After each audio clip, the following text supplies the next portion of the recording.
तो देश की बहस में लगातार बात हो रही है कि किस तरह से योगी आदित्यनाथ अयोध्या से चुनाव लड़ सकते हैं। लगभग ये तय हो गया है। और क्या इसकी पृष्ठभूमि एक लंबे अरसे से तैयार हो रही थी। अयोध्या में तमाम विकास कार्यों का आयोजन किया गया और जिस तरह से अयोध्या का विकास किया गया, डेवलपमेंट मॉडल 5 साल में 42 बार गए, तमाम परियोजनाओं का ऐलान किया और इससे किसको फायदा, किसको क्या नुकसान, क्या सधेगा पूर्वांचल, इस पर लगातार बहस कर रहे हैं। हमारे साथ पूरा वरिष्ठ पैनल मौजूद है। अजय विक्रम सिंह लखनऊ से हमारे एक दर्शक जुड़े हैं, उनकी राय लें, फिर आगे बढ़ते हैं। अजय जी। जी, जैसे इस समय बात चल रही है कि अयोध्या से माननीय योगी जी इलेक्शन लड़ेंगे, तो वो सिर्फ और सिर्फ एक सीट से प्रभाव नहीं डालेंगे, बल्कि पूरे अवध प्रांत में उनका प्रभाव पड़ेगा। 118 सीटों पे वो प्रभाव डालेंगे अपना, सिर्फ एक अयोध्या सीट पे ही नहीं डालेंगे। अगर मथुरा से लड़ते हैं तो मथुरा पश्चिम प्रांत में 113 सीटें हैं, वो 113 सीटों पे पूरे 113 की 13 सीट पे जो है प्रभाव डालेंगे। इस कारण से समाजवादी परेशान हैं। मुझे ऐसा लगता है, डॉक्टर अजीज खान बता दें कि इतनी परेशानी क्यों है उनको। ठीक है, मैं सवाल लूंगी डॉक्टर अजीज खान से भी।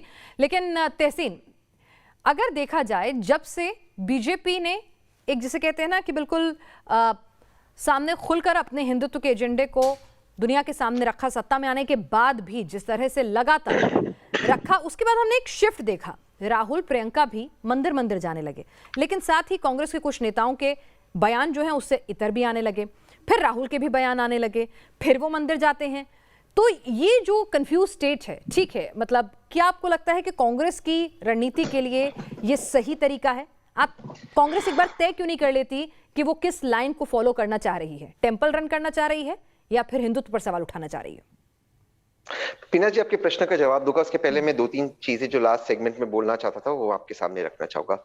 देखिए पीना जी, जिस रूलिंग पार्टी के कैबिनेट मिनिस्टर्स रिजाइन करते, उस पार्टी के चिन्ह पर, उस पार्टी के सिंबल पर चुनाव लड़ने से डरते, आप सोचिए उस पार्टी की हालत क्या होगी। और ये सिर्फ उत्तर प्रदेश की हालत नहीं है। उत्तराखंड में देखिए यशपाल आर्या कांग्रेस में आ गए, आप गोवा में देखिए तो माइकल लोवा आ गए। जितने इनके कैबिनेट मिनिस्टर्स है वो उनके चिन्ह पे, कमल के चिन्ह पर चुनाव नहीं लड़ना चाहते। तो ये तो बीजेपी की हालत सारे मुल्क में, क्योंकि सारे मुल्क को इन्होंने ठगने का काम किया है। और ठगने का काम कैसे करते हैं कि इनके पास यहाँ टीवी चैनल्स पर आकर चिल्लाना हमने विकास किया, वो ठीक है। डेवलपमेंट का उत्तर प्रदेश का कोई मॉडल नहीं। नीति आयोग की रिपोर्ट ने कभी एक्सपोज कर दी, तो कभी एक्सपोज हो गए वर्ल्ड बैंक की डेटा पे, तो कभी एक्सपोज हो गए क्या कांग्रेस एक्सपोज हो गई कि लगातार तुष्टीकरण, अपीजमेंट पॉलिटिक्स चलती रही और बाद में याद आया जब बीजेपी सत्ता में आई कि हिंदुओं के मन में कहीं ना कहीं एक चीज जो है वो लगातार पनप रही थी, टीस जो है वो घाव बन गई और उस पर मरहम लगाने की आधी अधूरी कोशिश होती है। आज भी डेटा दिखाता है पिनाज जी, आज भी डेटा दिखाता है कि जो हमारे हिंदू भाई बहन है, ये सभी मेजॉरिटी ऑफ हिंदूज भाजपा को वोट नहीं देते। आज का भी डेटा है, भाजपा को मिलता है 31% वोट, 34% वोट। सारे हिंदूज उनको वोट नहीं देते। आज भी मेजॉरिटी ऑफ हिंदूज इनको वोट नहीं देते। ये हिंदुओं की पार्टी है। कांग्रेस का वोट परसेंटेज क्या है?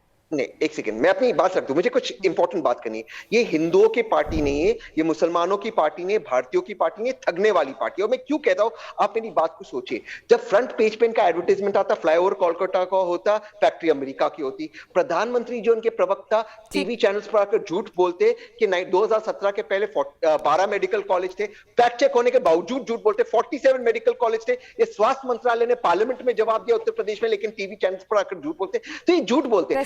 विनम्रता से सवाल है मेरा, आपसे विनम्रता से एक सवाल है।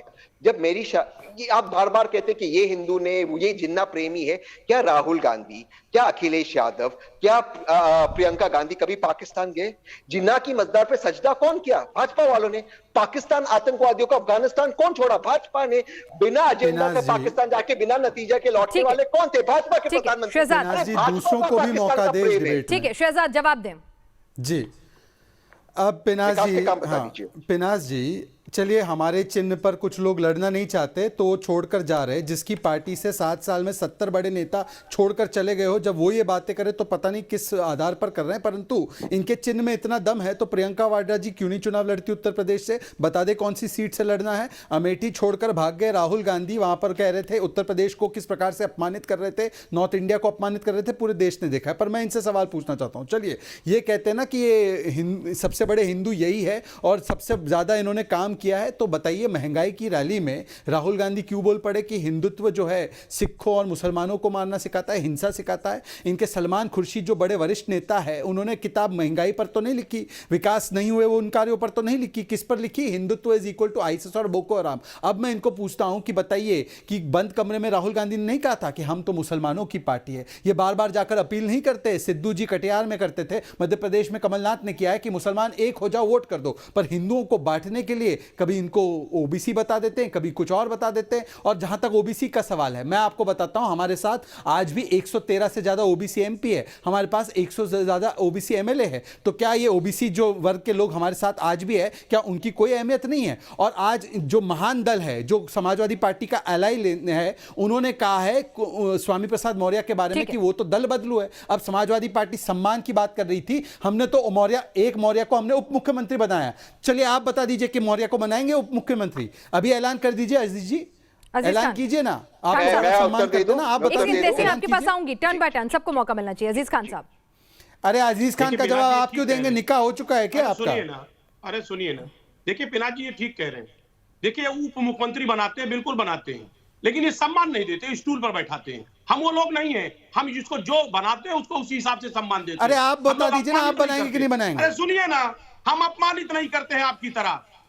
क्यों उप मुख्यमंत्री तो बनाएंगे? हाँ या ना जवाब दीजिए ना। अरे भाई सुनिए ना, स्टूल पे नहीं बैठाते। सुनिए मेरी बात, सुनिए एक बात जानिए, आज आप नहीं, महान दल आपका सहयोगी कहता है स्वामी प्रसाद मौर्य दल बदलू है, सही है गलत है? बड़ा ख्याल रखते हो। महान दल के केशव चंद्र मौर्य ने कहा है स्वामी प्रसाद मौर्य दल बदलू है, सही है गलत है? सुनिए ना, संजय निषाद का तो आपने, जब मैं बोलता हूँ, अरे छोड़िए वो सब, इसका जवाब ठीक है शहजाद, उनको अपनी बात तो पूरी करने दीजिए। आपकी बारे में वो नहीं बोले, उनकी शालीनता का सम्मान करते हुए उनकी भी बात सुनिए शहजाद। आपको मैंने पूरा मौका दिया, उनको भी दीजिए। उनकी शालीनता एक मिनट शहजाद, ये तरीका नहीं है ना, उनको भी बोलने दीजिए ना। आपको मैंने बीच में टोका किसी ने? उनको पूछिए, मैंने जो सवाल पूछा, एक सेकंड, वो जवाब तो लेने दीजिए, जवाब तो लेने दीजिए। अरे पीना जी सवाल का तो जवाब दे। ठीक है खान साहब, जवाब दीजिए। उनसे पूछिए मौर्य को बनाएंगे उप मुख्यमंत्री, और जो महान दल के नेता ने कहा है बनाएंगे नहीं बनाएंगे, आपको जवाब क्यों देंगे? पिनाक जी को जवाब देंगे, रुकिए। ठीक है एक सेकंड, हल्ला कर दें आप। जिसको आपने उप मुख्यमंत्री, जिसको आपने डिप्टी सीएम बनाया, उसको आपने सम्मान दिया नहीं। आप दूसरों से सवाल कर रहे हैं। आज तक अभी सीट आप दे दीजिए ना सम्मान, पता नहीं योगी जी को लड़ाएंगे नहीं। सुनिए मेरी बात, अब आप नॉर्मल रहिए। एक बात आप जवाब क्यों नहीं देना चाहते? देखिए वो धांधली नहीं चल पाएगी आपकी, जो पंचायत चुनाव में किया था।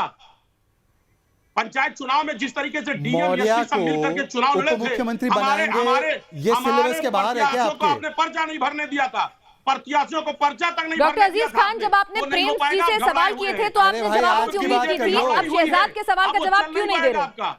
अब आप कह रहे हैं कि सिर्फ पिनाक सवाल पूछेंगी, तब तो आपकी सवालों की जड़ी लगा रहे थे। भाई सवाल ये है, अपनी बारी में आप पूछ लेंगे और मेरे को पूछने नहीं देंगे, और अब शहजाद के सवाल का जवाब नहीं दे रहे हैं। अच्छा चलिए, महान दल ने केशव प्रसाद मौर्य को दल बदलू कहा है, मानते हैं इसको या अग्री करते हैं नहीं करते? बताइए।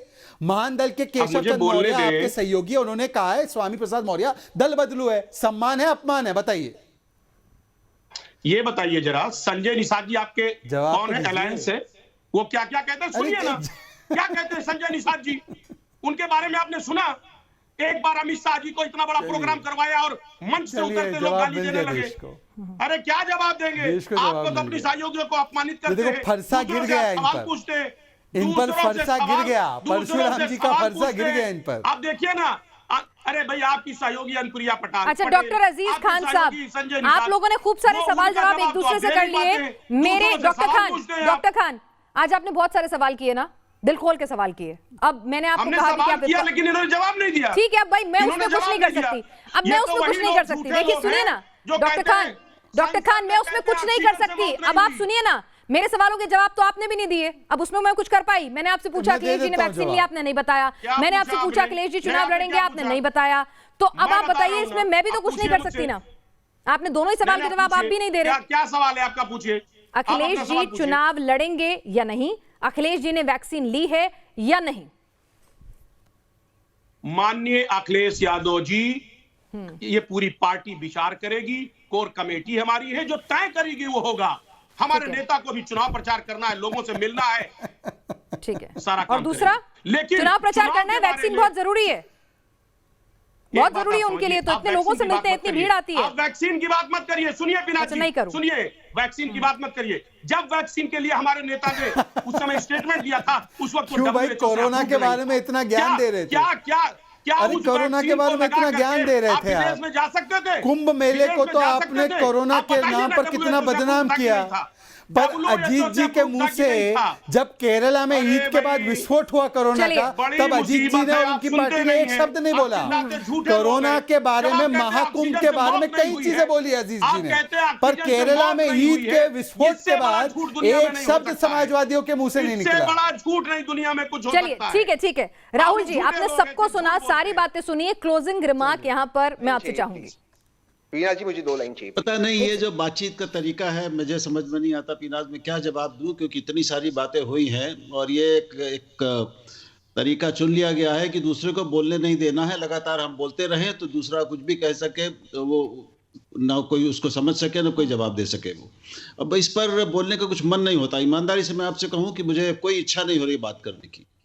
कुछ बड़े सवाल मैंने उठाए थे, उन पर कुछ बात करनी थी, लेकिन वो गंभीर सवाल हैं, वो बड़े सवाल हैं, वो ये तू में और एक एक वाक्य में नहीं किए जा सकते। तो अभी मैं छोड़ देता हूँ इसको, मुझे कुछ कहना नहीं है। मुझे जो तथ्य देने थे मैं तथ्य दे चुका हूँ। तथ्य अलग है, मैं तथ्यों को देखता हूँ और मैंने वो पहले ही रख दिए थे।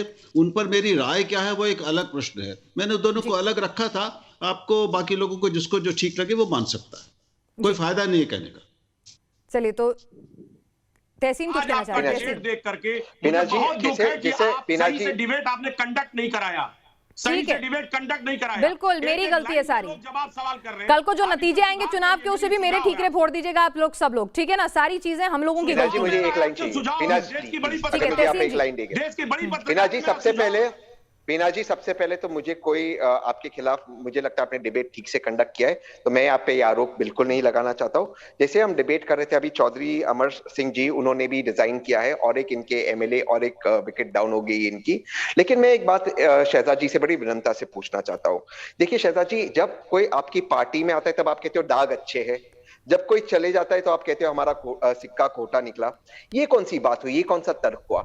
आपने कल जितने आरोप लगाए, परिवारवाद का आरोप लगाया अपने स्वामी प्रसाद मौर्य पर, उनकी बेटी को लोकसभा का टिकट किसने दिया था 2019 में?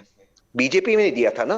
तो जब आप लोगों को लाते हो, उनको टिकटें देते हो, उनके बच्चों को टिकटें देते हो, तब आप कहते हो कि ठीक है। आखिर के 2 मिनट बचे हैं, जवाब ले लूं फटाफट से। तहसीन बात ठीक लगती है आपको? शहजाद ठीक है, हाँ ठीक है, अब जवाब ले लीजिए। ऐसा है कि जब कांग्रेस पार्टी नेता छोड़कर जाते हैं, जैसे ये बोटी वाले गए टोटी के साथ, तब वो कहते हैं कि ये मौका परस्त नेता है, और जब हमारे नेता छोड़कर जाते हैं तो कहते हैं सिद्धांत पर छोड़कर गए। अपने नेता छोड़कर जाए तो मौका परस्त, हमारे नेता छोड़कर जाए तो सिद्धांत पर गए। मर्यादा में रहिए और तमीज से बात करिए। मैंने तो किसी का नाम नहीं लिया, मैंने बोटी और टोटी कहा, मैंने किसी पार्टी का नाम नहीं लिया। जिसको लगा वो कह रहा है कि वो है बोटी और टोटी वाला, मैंने किसी पार्टी का नाम नहीं लिया। पिनाज जी मेरे पूरे वीडियो को देख लीजिए, मैंने किसी का नाम नहीं लिया।